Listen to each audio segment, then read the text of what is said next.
We are starting with lesson number 12 today, and we will be talking about starting a business. These are the learning aims for this lesson. Remember, in lesson number 10, we talked about different types of businesses. Lesson number 11, we talk about entrepreneurship, and today we are talking about starting a business in lesson number 12. At the end of this lesson, you must be able to, number one, identify the needs and wants of consumers. You must understand a SWOT analysis. This is new, SWOT analysis, and SWOT is an acronym where S stands for strength, W stands for weaknesses, O stands for opportunities, and T stands for threats, and we call it SWOT analysis. And you must be able to understand and setting and achievement of goals. You must understand the concept of advertising. You must understand the application of media in advertising. You must understand the principles of advertising. You must be able to draw up a budget for an entrepreneur's day. Remember, in the previous lesson, lesson number 11, we said that you will host an entrepreneur's day. You must understand the uses of recycled material. You must do simple cost calculations. You must be able to discuss variable cost, fixed cost, and selling price. Okay, after we've covered lesson number 12, you will be able to discuss what is on the learning aims. Now we start with section 12.1, needs and wants. You remember in term number 1, lesson 2, we had covered the needs and wants. We learned about the needs and wants. A need is something that is essential for our survival, and a want is something we really desire but that we do not need to survive. We satisfy our needs and wants by buying certain goods and services. Certain factors influence consumers' decision about the goods and services they want to buy. Okay. So if they ask you for factors that influence a consumer's decision about goods and services, this is what you must list. Number 1, the amount of money a consumer has available to buy goods and services. Number 2, what a consumer views as important. Number 3, what a consumer knows about the product. Number 4, what a consumer's preferences are. These are the factors that influence a consumer's decision about goods and services. They are 4. You need to know them. All of the above mentioned factors have an effect on the consumer's final decision on the goods and services they want to buy. Okay, so these factors, they will have an effect on your final decision on the goods and services you want to buy as a consumer. Okay, now let's go to section 12.12, which covered the SWOT analysis, and they say it is the analysis of strength, that is the S, weaknesses, that is the W, opportunities, O, and threats. Analysis of strengths, weaknesses, opportunities, and threats. We call it SWOT analysis. A SWOT analysis helps entrepreneurs analyze their business strengths, weaknesses, opportunities, and threats. New and existing businesses would use a SWOT analysis during their planning.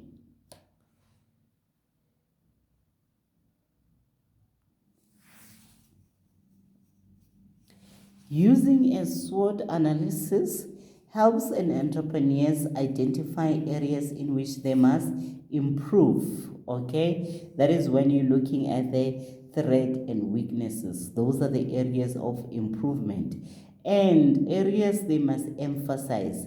Strength and opportunities, you must emphasize. You must do more better on that. And then the threat and weaknesses, you must improve as the entrepreneur. If there are more threats and opportunities than If there are more strengths and opportunities than the threats and weaknesses, the business has a good chance of success. So you need more strength and opportunities. Okay. Later in the year, you will be asked to plan an entrepreneur's day, and a SWOT analysis is a good method to use during your planning phase. Now let's look at the SWOT analysis. So you can see we've got SWOT going down. Can you see this clearly? Let me see if I can improve this. Yes. Okay. Now you can see it a little bit better. Okay, so if you can see better, please use your textbook. Okay, so we look at as for strengths. These are the internal factors which this is important. These are internal factors. Please note that strengths are internal factors which an owner or business can control. Internal factors which the owner can control. The strengths of a product, service, or business refer to the factors which can make it successful. For example, excellent product or excellent service or excellent training. Weaknesses. These are the internal factors. They are also the internal factors which the owner of the business can control. The weaknesses of a product, service, or business refer to the factors that can make it unsuccessful. For example, lack of capital or experience. Okay. And then we looking at O for opportunities. These are external factors which a business can use to its advantage. For example, growing market and demand and loyal customers. And lastly, we have threats are external factors which may cause trouble for business. For example, legislation and competitors. And that covers the SWOT analysis. So the first two are internal factors which the business can control. And then O is the external factor, but that the business can take advantage of. And then threats, wow, bad, is the external factors that can cause trouble for a business. That is the SWOT analysis. We continue to section 12.3 and we look at the business goals. Okay, goals. Setting goals is an important aspect of any business. An entrepreneur and a business must set clear goals so that all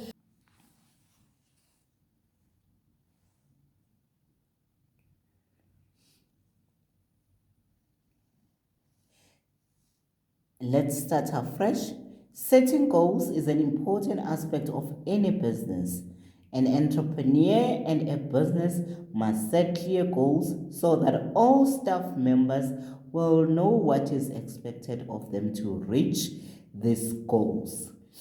Entrepreneurs and businesses set short-term, medium-term, and long-term goals. So there are three types of goals: short-term, medium-term, and long-term goals. Short-term goals are goals we aim to achieve within few weeks. Short-term, few weeks. Medium-term goals are goals we aim to achieve within few months and even a year, 1 year. Long-term goals are goals we aim to achieve within few years. Please just know how to differentiate. Short term, we want to achieve in weeks. Medium term, in months to 1 year. But long term, we aim to achieve in few years, more than 1 year. Okay. So let's talk about setting goals. It is important to plan the setting of goals. After you have set and identify your goals, you have to try immediately to achieve these goals. You have to revise your goals daily or weekly to ensure that you are well on track with the achievement of your goals. Goals must be guided by SMART principle. Goals must be guided by SMART principle. That's the second acronym that we learned. The first one, it was the SWOT analysis. SWOT. Now we get SMART. Okay. So SMART, S is for specific, M is for measurable, A is for achievable, R is for realistic, and T is for time bound. That makes SMART. SMART goal. So now we know what is a SMART goal. It is specific, it is measurable, it is achievable, it is realistic, and it is time bound. Okay, so let us go through each part. Specific goals must be detailed and target a particular result. Okay, so you must know what result you want to achieve. It must be measurable. You must be able to determine whether you are making progress or whether you have achieved your goal. For example, did the business manage to achieve the increased sales target of 10% for the year? Achievable. You must be able to reach your goal. For example, 100% increase in sales is unlikely, but 25% is more achievable. The goals must be realistic. You must look at the bigger picture and be realistic when setting goals. For example, if a business average sales have never been more than 200 units over the past few years, it is unrealistic to expect sales to suddenly increase to 1 million units. And then the goals must be time bound. You must have a deadline by when the goals must be reached. For example, after 6 months, sales must be increased by 5%. And after a year, they must increase by 10%. So you know now what SMART goal means. Okay, so let's talk about achieving goals. Follow the steps below to ensure you achieve goals. Step number 1, you must draw a clear plan of action in which describe how and when and by whom a certain task must be carried out. Okay. Number 1, you must draw up a clear plan of action which describe how, when, and by whom certain tasks must be carried out. That is the first step of achieving the goals. You must refer to the plan often and do not deviate from it. Step number 2, after you have set up an action plan, it is time to carry out the task, which means now you must do the work. Number 3, continually revise and evaluate your plan in step number 1. Number 4, reward yourself if you have successfully reached your goals that you have set in number 1. And if there are any mistakes in step number 5, learn from those mistakes, and you will know that you are achieving your goals.